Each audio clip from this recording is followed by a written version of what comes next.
Who don't know much about the history of Georgia, the recent history, one of the very significant moments was the Rose Revolution, where you had President Shevardnadze, who had been the Soviet foreign minister for many, many years, who's running the country of Georgia, but the country itself was really kind of stagnating. It really wasn't going anywhere. There was a great deal of frustration, and people took to the streets following an election, and there came about a people power type of revolution that changed society.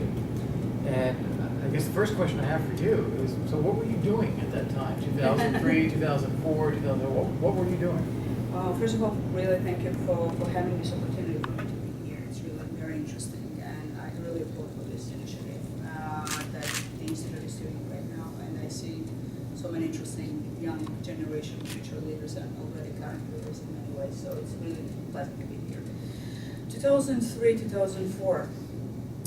I've been at that time myself not a part of the political team.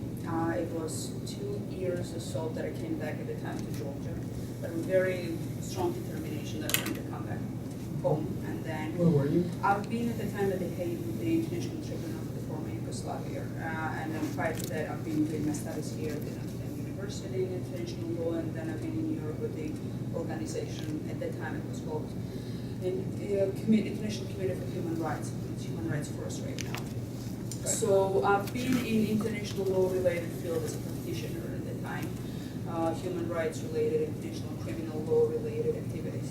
I came back with an organization, which was an American organization called IRIS Georgia with the Maryland University, which was the main contractor at the time for USAID, the rule of law projects that the USAID has been doing at the time in Georgia. So I have been part of a political team which was part of the political life basically in Georgia previously, but I've been very, very much connected to the reform of the legal system in Georgia in the way that that helped in many ways protection of the freedoms, individual rights, public awareness about the changes of the law that were happening, the way that these programs have been promoted, especially the Freedom of Information Act, criminal law, procedural laws. So I've been very much into that part of the life of Georgia, and then in that sense very much connected with those who then became part of the political team, because they've been pushing for non-governmental sector as well. Some of them, like Ekaterine from the Liberty Institute, changes in the country from that angle, from the civil society point of view. So we've been a donor organization to them, but then very much integrally engaged with them in terms of the activities they've been doing. So we obviously emotionally have been all engaged in the revolution, then cheerleaded to that process. It was the time when country was not only stagnating, as you said, but it was worse than that. It was a country that was bankrupt at the time. Country was bankrupt from all points of view, not only financially, but then morally. So it was a totally corrupt country where systemic corruption was part of life. And abuse of human rights when it comes to the police and the state institutions was beyond, not beyond imagination, I would say, but then any level of acceptability at that time already, even by the public who used to live in the Soviet Union previously. And that's how when the revolution happened, we all have been then in some different ways, emotionally being in the streets and then being in that type of an action, but not as organizer that I would have been engaged with. Then I have been approached by my previous friends when they've been headhunting basically for the persons that would have become part of the new government. It was the time when huge changes had to happen in the country. That's why revolution happened, and there was need for a lot of new professionals, I would say, that the new government would look for, and it was really a strong headhunt they've been doing at the time, searching around and then trying to convince people that would believe that would be of importance to them, that they would join the government rather than staying outside of the government. It took some time to deliberate in a way, not long for me, but still to decide that you would commit yourself to the type of the work that I could already at the time imagine that would have been one of the hardest experiences, but rewarding at the same time one would have. And that proved to be true. I mean, when I started to work with the government at the time as a Deputy Minister of Justice, the first vacation from 2003 to 2009. Wow. So it was a very humane and degrading treatment in some sense, but voluntary. Right. So where were you you still in The Hague then when the Rose Revolution was happening? No, I was already almost 2 years in Georgia. 2 years. Yeah, I came a year and a half at least fully. At the time, I came back and I right away started to work on the rule of law related projects. And did you take part in the protests? The protest, yes, definitely. Camping out?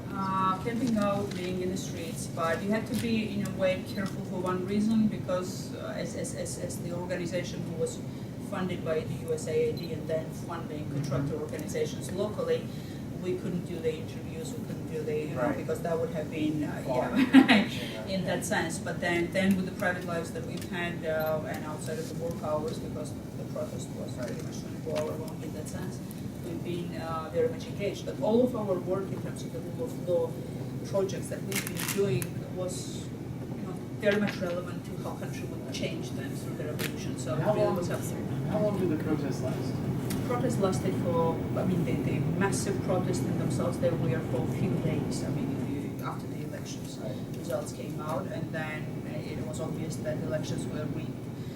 It really was a tipping point at the time for the public to say that enough is enough. We're not allowing that to continue. So people came out to the streets, and it was really a popular revolution. Not chaotic, obviously, because there was already political team that was leading the process, that was pleading for the change, and then with whom public would associate possibility and trust of the change to be delivered. And that was an important factor for that to happen that way, which was organized, which was peaceful, and then there were no behavior of the type from the public that would somehow make an excuse for the government to be more violent or being aggressive towards that. So it was a very well led process by the team who has been leading the revolution. And when you were in the midst of it, so when you're out there in the square, you're camping out, you're protesting several days, what did you think would happen? I believed at the time that the change would come because the government already was discredited to the degree that even police or the security forces that otherwise one would think that would be the force in the totalitarian countries that would crush the protests, that would allow that to happen. I had believed at the time, which in a way turned to be true, that they wouldn't go against the public because they felt the same way Right. in so many ways with their families, themselves, and I guess at the time, at least the decision in a wise way that Shevardnadze himself has made, he understood that he had no possibility of turning the curve in a violent way. So it was, in a way, his experience, I guess, that showed it that as well. So it was a wise decision for him not to interfere that way.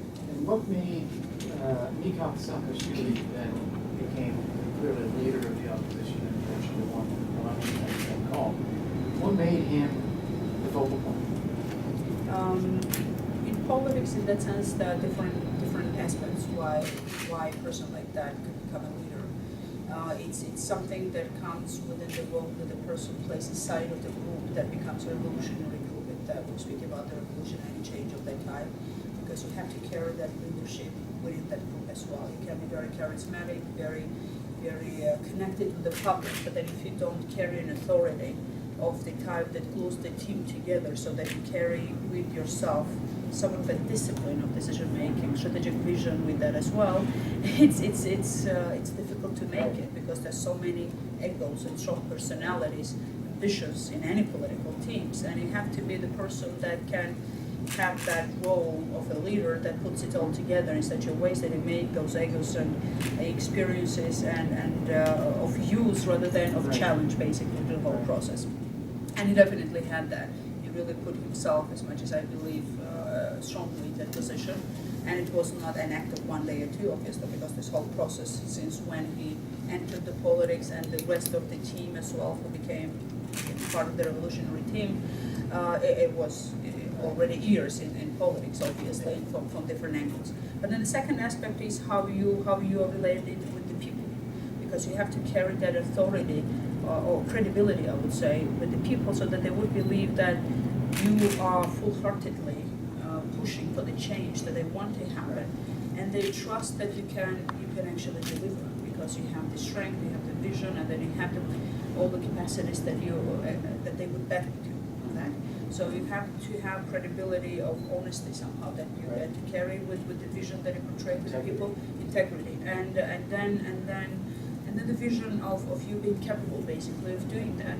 And already for a few years, especially when he started to be the Minister of Justice, I would say, in Georgia, he already became very visible to the public. He became already at the time very vocal about the malfunctioning of the state institutions, about corruption, and then perhaps to the detriment of his security. Even at some point, I mean, the risks were high at the time for him, something to happen when he was doing that. And then he built that connection with the public. And as much as I know stories, I haven't been part of that myself at the time I was living in Georgia. He basically traveled from every village to the other village in Georgia even, and then had this first-hand experience of relating with the people in a real campaign for quite some time, so that people knew him, that he was there as a person, down to the earth person, and he really connected with so many individuals around the country. It's a small country, you can do that maybe, rather than in a big country in totality of that, but I guess that was an important factor. And being in the legislature of Tbilisi was something where they actually delivered some of the changes at the level of the Tbilisi municipality.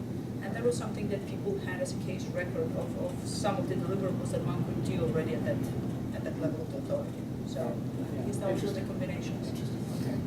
So you get through the Rose Revolution, and then you're a Deputy Minister of Justice, and then you move on to other jobs that you had during the course of your career.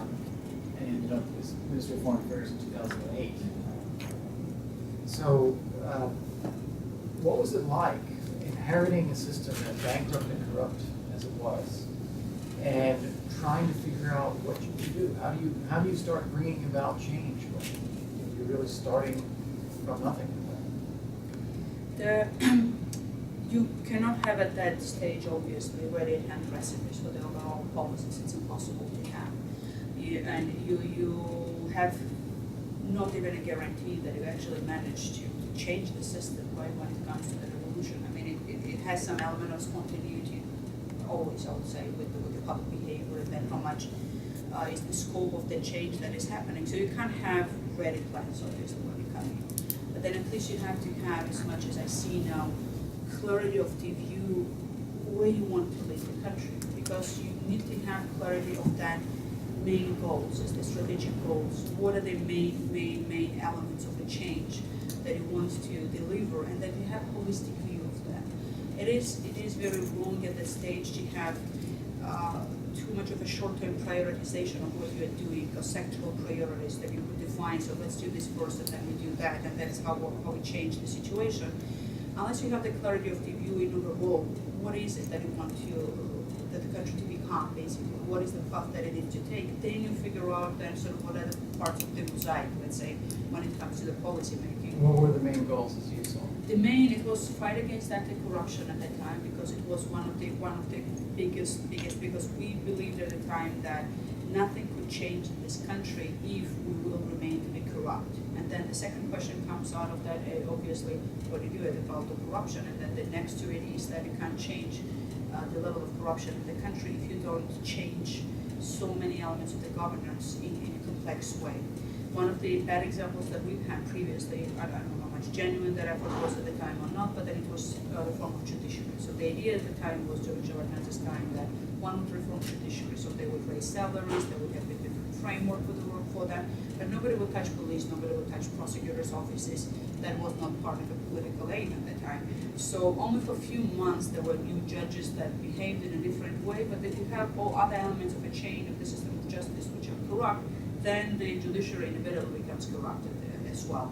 So big chunks of the governances have been identified where the reforms should have happened at the same time. So the simultaneous approach to the sector of reforms was one of the key elements, I would say, that was part of the thinking right now. So it was justice, it was the field of economy when it would come to taxation, revenue systems, and the collection of taxes, one of the biggest ones. And in security field, that was part of the justice system as well. It was police reform, is one of the biggest sectoral reforms. Say something about police reform, because that's pretty dramatic. Police reform was one of the foundational reforms in so many ways. Police reform started early at the stage after the revolution with very bold actions, and I guess that is one of the elements that is important to mention. How bold did you go then with the reforms? I mean, how much courage you have to risk political support and go with the reforms that you would believe that they're right, but then at the same time you know that inevitably you lose public support. You have to the degree that when the next elections come, you might not win the election. So there is this risk that you have to take with that. So with the police reform, it was shocking, I guess, to many outside of Georgia as well when they saw that almost 20,000 policemen, 17,000 initially as well, have been fired right away. And the idea behind, and especially with the traffic police, which on a daily basis was in encountering with the citizens, and they were extorting money rather than doing anything else at the time. The idea at the time was that we can't change persons who for years, if not decades, are so corrupt that that's part of their work ethic in a normal sense. You can't bet on that because that would be very temporal change, and then that would not lead to the sustainability of a change one would need to achieve into that. So structural reform was contemplated with the police, so that there would be no, if we speak about the traffic police, there would be no traffic police in the old sense of that, but then new patrol police with the new functions as the patrol police is having in most of the Western countries. So it's not only part of regulating the streets, but they're part of the investigative capacities as well, a different set of the crimes that usually patrol is having. And then training of them in the way that patrol police would have been trained in the countries that we would target in the Western democracies in that sense, and then we had to identify countries that we would take as an examples there. So it was structural reform on the level of the law, on the level of the bylaws, and then it was the infrastructural change that had to be accompanying that, which means that better working conditions, all the work utilities that one needs to be a good professional in that sense. Quick educational possibilities for them because we had a lot of newcomers at the time that we had to train quicker than ordinarily that training would take. And good remuneration, much higher than it was, so that you would have had possibility of ensuring they would have had the decent salaries. All that is obviously difficult to do when you're coming from that background. So initially we've had a good opportunity of a special fund that has been created for adding up to the salaries of the public servants. There was different sources from the private sector as well that were coming into that. It was somehow branded Soros Fund, almost Soros Fund, but it was not the case. He initiated that, he had some involvement, but then it was not Soros who would do all the funding of that. Does the current president have any, or the current prime minister have any involvement? Current prime minister, as much as I know, no. At that time, no, especially on He was those. still in Russia? No, maybe at later stages there were some contributions, as much as he would do the charity in the country, that he would do contribution to some elements of the development of the reform, but not at that stage as much as I remember from those times. So let me summarize again. So overnight, you fire 20,000 police officers, you change the functions of the police force, you change the conditions for people to work, so that whereas the police force had been predatory, basically stopping people and shaking them down for money, you completely changed that overnight. Wasn't that an enormous risk that your government would be overthrown I see. as a result of it? At that time, it's the moment when you have to catch the moment, basically, of doing that. And that's why too much of, and again, I'm not encouraging without thinking steps that one could make in that time, but you have to actually strategize well what is the right moment for that type of a bold action to happen. And after the revolution, you have a situation where you have enormous public support, public motivation that even translates in day-to-day life that people were having at the time. There was so much of a vibe actually that everybody had to contribute to some change that was happening because it's post-revolutionary vote still. And you have the guys who've been previously in the power shaken up, and they are not still in after shock period. They are still in the shock period in terms of the psychological approach, Right. including organized crime groups that were so much integrally linked to the government at the time. So this is the fear factor in front of the popular support and public drive that they have at that moment because they can't really attack that. That's why the revolution happened in so many ways, because they knew that they couldn't resist that anymore. Some of them were even part of it in their ideology, down there in the system, but then the rest knew that it would have been very risky for them to attack that. So at the time, you either do it when you have all those prerequisites, so to say, so much of a support, this fear factor that the old guys could be having still, that they couldn't confront the public will at the time, and do it at the moment when you can actually afford that. If there would have been this reform after 1 year from the revolution, after big strategies would have been put out in terms of operational techniques and all of that, that would have been extremely risky, because even the whole police at the time and then the organized crime groups, they would figure out as well how to fight back that process, and because you give them the breathing space in which they can come up with their own strategies in that sense. And in terms of the statistics, it was very interesting to see that the crime rate went down in the process when this change was happening, even though there was no active force for some time, not for a long period of time, but then for a short period of time in the streets, you basically had no significant traffic police force at all. But then the crime rate in totality went significantly down. Yeah. I was smiling because isn't that because there's no data? No. Data was collected, because it was not that the whole police was fired, because actually much slower reform has happened with the overall administration of the Ministry of Interior, with the criminal police, and then investigative and then analytical part of the Ministry of Interior. But then new people kicked in there as well, but then it was not heated, I mean, totally, when I speak about the system. But in parallel to the police, again, the prosecutor's office has started to be reformed right away as well, so that you have this chain effect. If police is reforming and is doing a different reaction to the crime or prevention of the crime, then you have to have a prosecutor who actually takes up the case and goes to the court to plead that case, being again good, professional, and non-corrupt. Otherwise, you will never remain. The police will never remain to be non-corrupt, because the whole case might be again spoiled by the corrupt prosecutor. So that was again simultaneous very much with the prosecutors as well. But when you go to the prosecutors or you go to the judges, it's a bit slower process, because you have to have quality lawyers that you have to find out, and the systemic change of it a bit slower a bit. So so you have the police and you have the prosecutors. A friend of ours at the interview tonight was saying that in the revolutions of the East, it turns out that while we thought it might be elections or we thought it might be human rights, actually the judiciary is everything. What do you think about that? I truly believe in that. I've been judge myself. I've been chair of the not the Supreme Court, the appeals court was our time. But it's been really a difficult but extremely important process in Georgia, and because of the complexity of it, I guess, because it's much slower when you reform the judiciary, it takes